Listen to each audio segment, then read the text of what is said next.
I always thought birthdays were supposed to be a celebration. Candles, cake, laughter. But hers was different. My mother's birthdays always carried a heaviness. Like the air around her was holding its breath. That year, I should have expected it. Still, I wasn't ready for the words she spoke. She looked me in the eye, her expression steady, her voice calm. The best gift you could give me is if you left my life. The silence that followed was so sharp it felt like the walls were listening. I laughed at first, thinking it was one of her cruel little jokes. But she didn't laugh. She didn't blink. She meant it. I froze with the knife still in my hand, halfway through slicing the cake. The room smelled of frosting and melted wax. Yet all I could taste was iron in the back of my throat. I wanted to ask her why. I wanted to scream. But instead, I just stared at her lips, still parted from the sentence that had just ruined me. And then something strange happened. I nodded. It wasn't agreement, not really. It was something else, something darker. A promise, because if my own mother wanted me gone, then maybe she didn't deserve to see what I would become in her absence. That night I packed a bag. No dramatic confrontation, no begging her to reconsider. Just the quiet sound of zippers in the dark. The house felt like it was watching me as I moved from room to room, every floorboard groaning like it knew I wasn't coming back. I left the photograph of us on the mantel, the one where she held me at 6 years old with a smile that almost looked real. I wanted her to see it every day and wonder why the love in that picture had vanished along with me. When I closed the door behind me, I swore I heard her voice whisper my name. But when I turned, the hall was empty. I thought leaving would be the end of the story. I thought disappearing was the gift she wanted. But as the days turned to weeks, I started to understand something terrifying. Vanishing doesn't erase you. It rewrites you. The city swallowed me quickly. Cheap motels, dimly lit bus stations, jobs paid under the table. I became a shadow drifting between strangers, my face blending into the blur of the forgotten. At night, though, I couldn't escape her voice. That sentence replayed endlessly, carved into my skull like scripture.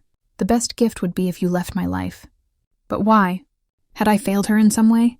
Had I become a burden she could no longer carry? Or had she always planned to cut me loose, waiting only for a birthday to make it official?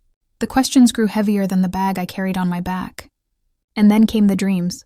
At first, they were small fragments.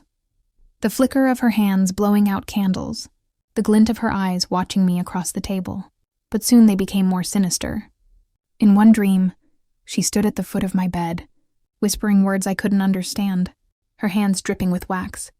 In another, she chased me through a house with no doors, her voice echoing like a hymn.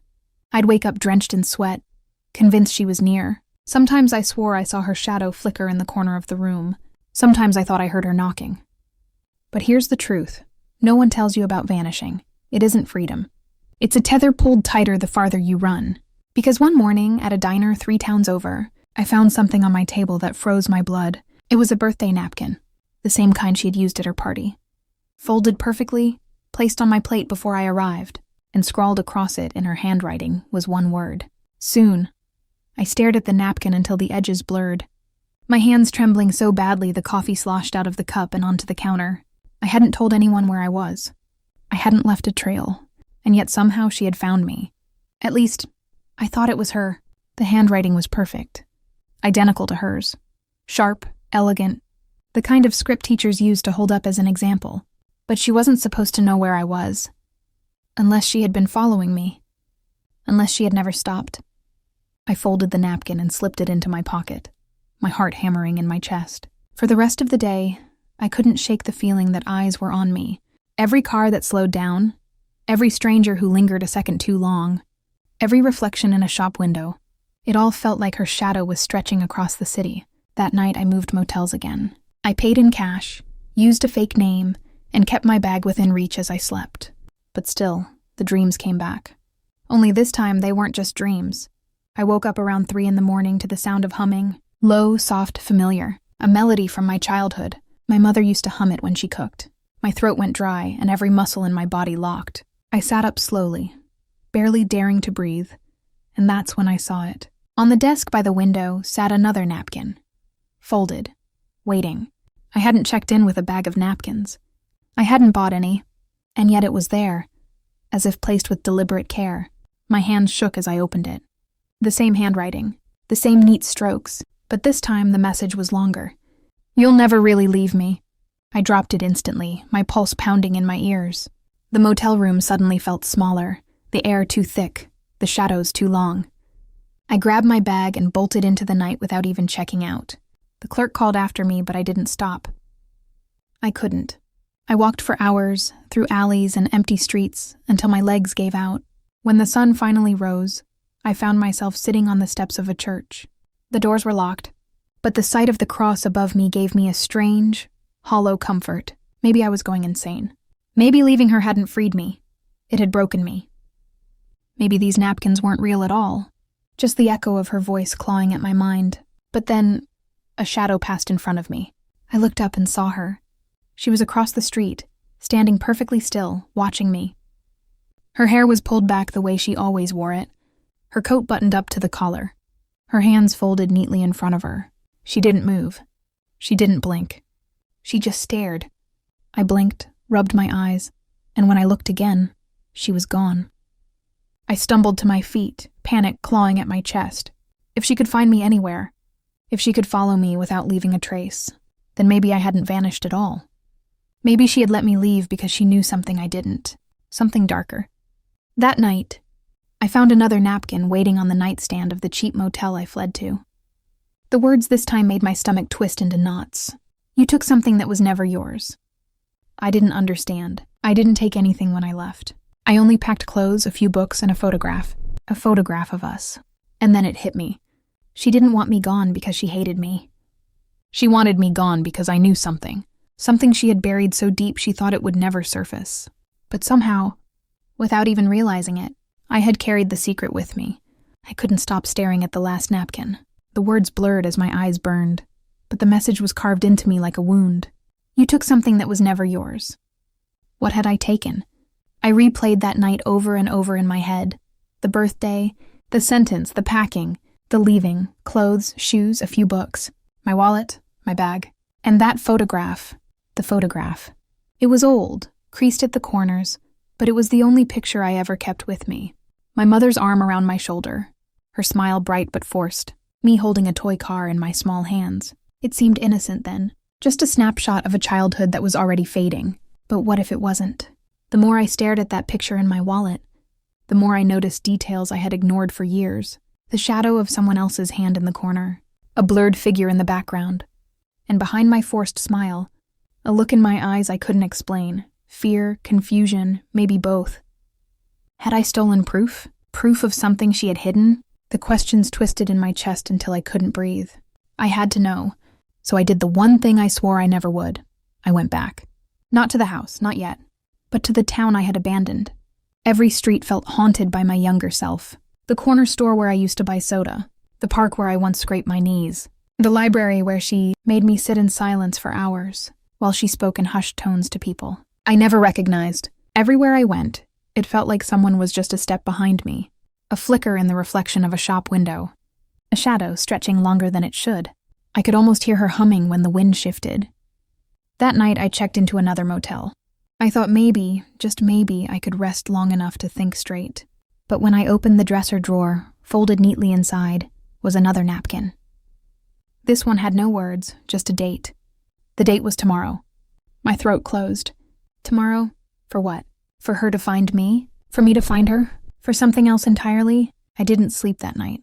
I sat on the edge of the bed, staring at the napkin, waiting for morning like a condemned prisoner waits for the gallows. My heart refused to calm, every thud in my chest sounding like a countdown. When dawn came, I walked the streets aimlessly, gripping the napkin like a lifeline. I told myself I was going to burn it, throw it away, rid myself of this madness. But my hands wouldn't let it go. And then I saw her. Not a shadow, not a dream. Her, standing outside the old library. Her hair pulled back, her hands clasped, her eyes locked on me like I had never left. I froze, my legs rooted to the sidewalk, unable to move. She didn't wave. She didn't smile. She just tilted her head slowly, almost like she was listening to something only she could hear. And then, without a word, she turned and walked inside. My stomach dropped. My body wanted to run the other way, but my mind knew the truth. If she had chosen that place, if she had chosen today, then it wasn't by accident. I followed her inside. The air was heavy with dust, the smell of paper thick enough to choke me. Rows of books towered like silent witnesses, their spines lined up like tombstones. The place was empty, too quiet. Every creak of the floorboards echoing louder than it should. I walked deeper, my footsteps hesitant. The shadows between the shelves grew darker, thicker, like they were swallowing the light, and then I heard it. Her voice. Soft, steady, humming that same melody from my childhood. I turned the corner, and there she was, standing at the far end of the aisle, facing the shelves, her back to me. My chest tightened, my mouth dry. "Mom," I whispered, the word breaking on my lips. She stopped humming. Slowly, too slowly, she turned to face me. Her eyes weren't the eyes I remembered. They were darker, colder, like something had drained the warmth out of them years ago. And then she smiled. "You shouldn't have come back," she said. Her words sliced through me, colder than the air in that dust-choked library. I wanted to ask why, to demand answers, but my voice broke before it could escape. She stepped closer, her shoes barely making a sound on the wooden floorboards. "You were supposed to stay gone," she said softly. "You ruined everything by coming back." My chest tightened. "You told me to leave. You said the best gift I could give you was disappearing, so I did. Why are you acting like I betrayed you?" Her smile didn't fade. It only grew sharper. "Because you took more than I ever gave you." My fingers trembled around the wallet in my pocket. The photograph. She knew. She must have known. "What does the picture mean?" I asked, my voice hoarse. "The one I've kept all these years. Who's in it? What am I missing?" Her eyes narrowed, and for a split second I swore I saw fear flicker there. But just as quickly it vanished, buried beneath that hollow calm. "You should burn it," she whispered. "Burn it, and maybe you'll be safe." The words chilled me. Safe from what? From her? From whatever shadow had always trailed behind my childhood? Before I could ask, the library lights flickered. Once, twice. Then darkness swallowed everything. I stumbled back, my breath sharp and uneven. Somewhere in the black, her humming returned. Louder now, closer. I reached for my phone to use the light, but my hand froze when I felt warm breath at my ear. "You shouldn't have come here," she whispered again. I spun, but there was no one behind me. Only rows of silent shelves. My flashlight finally cut through the dark. I swept it wildly, beam trembling across the walls. The aisle was empty. But when I turned back toward where she had stood, something stopped my heart cold. The shelves were bare. Every book was gone, as though they had never been there at all. And in their place, etched into the wood, were words carved deep and jagged. "You don't remember, but you will." My knees nearly buckled. What didn't I remember? I stumbled toward the exit, the flashlight shaking in my hand. But when I pushed open the library doors, the street outside wasn't the one I had stepped in from. The buildings were older. The cars gone, the trees taller, twisted as though the world itself had shifted backward in time. And standing in the middle of the street was a boy. He couldn't have been older than 6. His hair was damp, his small fists clenched. He stared at me with wide, terrified eyes that felt hauntingly familiar. I knew that face, not from memory, but from the photograph. The boy took one step toward me, lips trembling. "You left me here," he said, his voice breaking. My throat closed. My vision spun. It wasn't possible. He couldn't be, but deep down I already knew. That boy was me. The world tilted, collapsing into a blur of shadows and whispers. My mother's voice slithered through the darkness one last time before everything went black. "You were never supposed to find him." When I opened my eyes again, I was no longer in the library. I was lying on damp grass, the smell of earth and rain clinging to my skin. For a moment I thought I had dreamed it all. The humming, the boy, the words carved into wood. But then I sat up. The photograph was in my hand. Only now it wasn't the one I remembered. The image had changed. It wasn't me standing beside my mother anymore. It was the boy I'd just seen. The same terrified eyes, the same clenched fists. And beside him, not my mother, but a man whose face was scratched out with violent, jagged lines. My stomach lurched. Someone had altered the photo. Or maybe it had always been this way, and I had only ever seen what I was meant to see. The boy's voice still rang in my ears. "You left me here." Left him where? How could I have left myself? The thought twisted in my brain. Impossible to hold, yet impossible to shake off. I forced myself to stand, the damp earth sucking at my shoes. The world around me was wrong. Buildings where they shouldn't be. Signs with faded letters. Everything dipped in an eerie, colorless haze. Time itself felt broken. And then I heard footsteps behind me. Slow, deliberate, heavy. I turned, expecting my mother, but it wasn't her. It was the man from the photograph. Only this time his face wasn't scratched out. His eyes were hollow, burning with a cold rage that made my skin crawl. He didn't speak. He only stared, his head tilting ever so slightly, like he was studying me. "Who are you?" I managed to whisper. His lips parted, and for the first time, I heard his voice, low, rasping, barely human. The part she tried to erase. My blood ran cold. The air thickened, every breath a battle. "What does that mean?" I asked, my voice breaking. But he didn't answer. He only raised his hand and pointed at my chest. His finger trembled, as if barely holding back something violent, something unspeakable. And then the ground beneath me shifted. The earth split open, cracks snaking outward like veins, swallowing the grass, the trees, the sky itself. I fell. The world collapsed into darkness, dragging me down, down, until I hit cold concrete with a force that rattled my bones. I blinked. My vision swam, but when it cleared, I realized where I was. The basement. My mother's basement. Every box was still there, every old crate. The smell of mildew and rot choked the air. But something was different. Something I had never noticed before. Against the far wall, hidden behind stacked furniture, was a door. Small, metal, rusted. I staggered toward it, my heartbeat thundering. My hand shook as I reached for the handle. I shouldn't open it. I knew that with every instinct I had left. But I did. The hinges screamed as the door creaked open, and what I saw on the other side made my stomach twist into knots. It wasn't a room. It was a corridor. A long, narrow tunnel carved into the earth itself, lined with flickering bulbs that buzzed faintly. At the end of the tunnel, I heard her humming. The tunnel stretched on longer than it should have, the flickering bulbs buzzing like dying insects. Each step I took echoed back at me, too loud, as though the earth itself was listening. My throat was dry, but my palms were damp, my fingers brushing the cold concrete wall for balance. Her humming grew louder with every step, that same tune from my childhood, soft and lilting, but wrong in ways I couldn't name. It was the sound of comfort twisted into something menacing. Halfway down, I found something on the floor. A shoe. Small. Worn. Child-sized. My stomach dropped when I realized. I recognized it. It was mine. From years ago, I left it behind, my legs trembling. But the questions clawed at me. Had I been here before? Why didn't I remember? The tunnel ended in another door.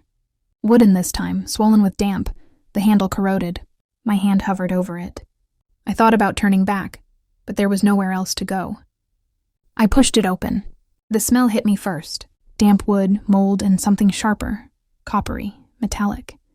The air was thick, choking, as if the room hadn't been opened in years. I stepped inside and my blood froze. It was a nursery. Faded wallpaper peeled from the walls, decorated with painted moons and stars. A crib stood in the center, its bars warped and broken. Toys lay scattered across the floor. Wooden blocks. A stuffed bear missing an eye. A tiny rattle dulled with dust. And on the wall, written in jagged strokes of red, were the words, "I told you not to come back." My chest seized. My vision blurred. This wasn't just a room. It was a memory made solid. Something I had locked away so deeply that even I couldn't reach it. The humming stopped. Behind me, the door slammed shut.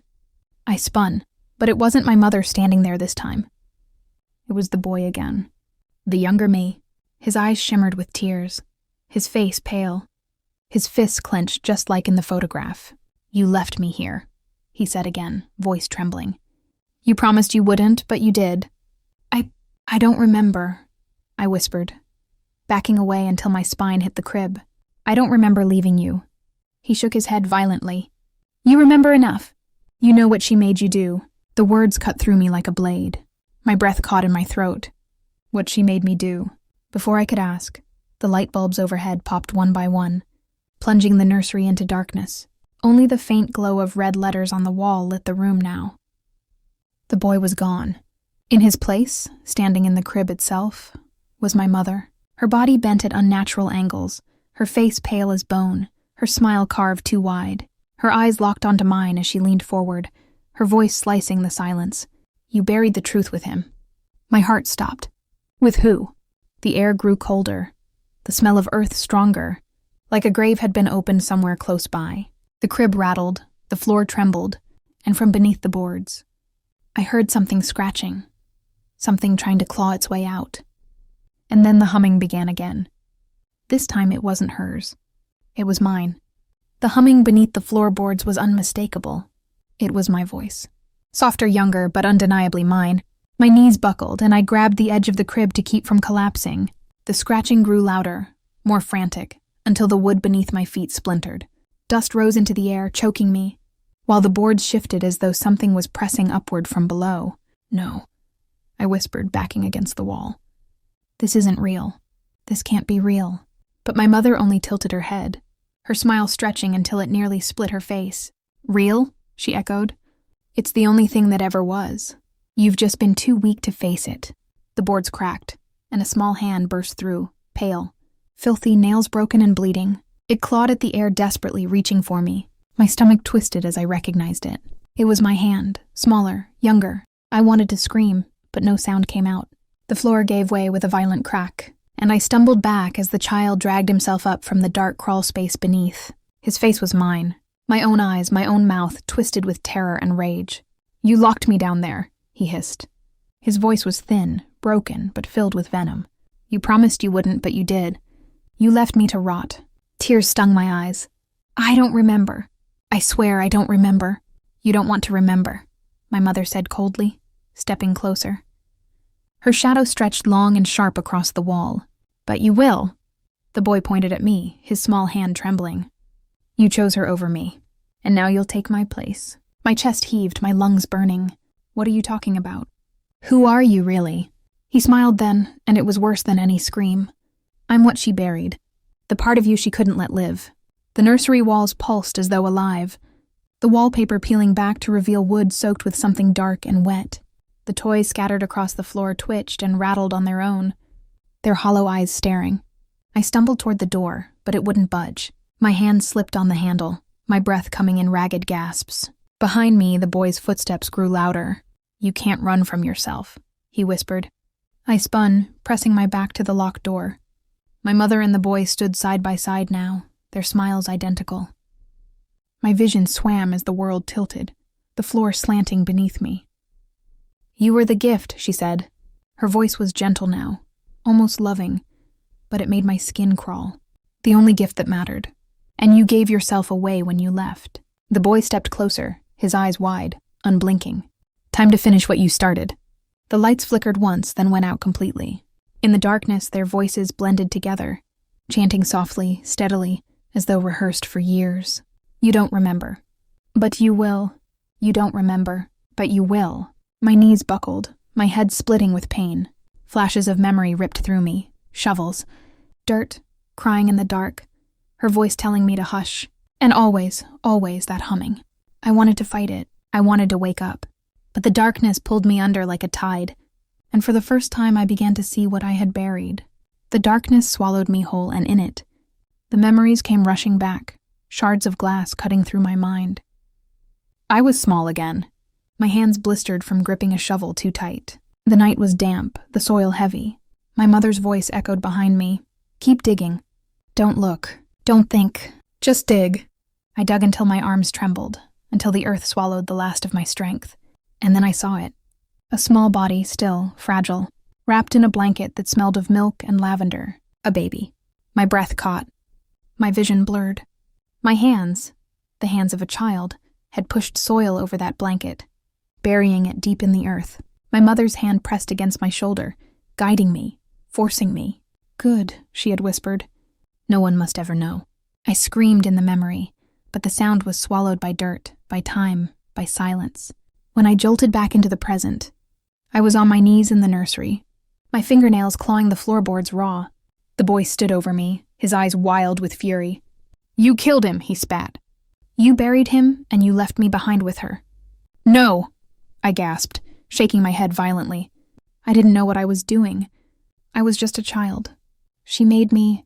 My mother stepped forward, crouching until her face was inches from mine. Her eyes gleamed with something monstrous, something inhuman. You were strong enough to carry the secret, she whispered. That's why I chose you. That's why you survived. Her words pierced me deeper than any knife. My stomach twisted. A baby, my brother. My twin? Someone I was never supposed to remember? The boy, the younger me, grabbed my wrist and shoved the photograph into my hand. Only now it was whole. No scratches, no distortions. The man whose face had been obscured stared back at me, and recognition stabbed like fire. He wasn't a stranger. He was my father, and in his arms wasn't me. It was the baby, the one I had buried. The photograph slipped from my trembling fingers. The boy's voice broke into sobs. You chose her lies over me, over him. You let her erase us. My head pounded, my body shaking. What do you want from me? His tear-streaked face twisted into a smile that wasn't his own. I want you to remember forever. The floor beneath me split wide open, a gaping maw of earth and roots. Cold air rushed upward, carrying the stench of rot. Inside the pit, I saw the blanket, the same blanket from my memory, and beneath it, a shape, small, still, waiting. My chest caved in, my breath tearing out of me in broken gasps. I couldn't move. I couldn't breathe. My mother's hand pressed against my back, firm and unrelenting. Finish it, she said. Like you did before. The boy pushed too, both of them shoving me toward the pit. My heels scraped the floor. My nails clawed for something to hold, but there was nothing. Only their voices merging, louder, heavier, crushing me. You don't remember. But you will. You don't remember. But you will. The edge crumbled beneath me and I fell. I landed hard, the blanket soft beneath my hands. I froze, trembling, staring down at the mound. Slowly, against every instinct screaming inside me, I pulled it back. What I saw made my blood run cold. It wasn't a baby anymore, it was me. My own lifeless face stared up, pale and still. Eyes closed as if in sleep. And then the eyes snapped open. They were mine. This is Karma Unfolded, where the past never stays buried, and every secret claws its way back from the dark. Don't forget to subscribe.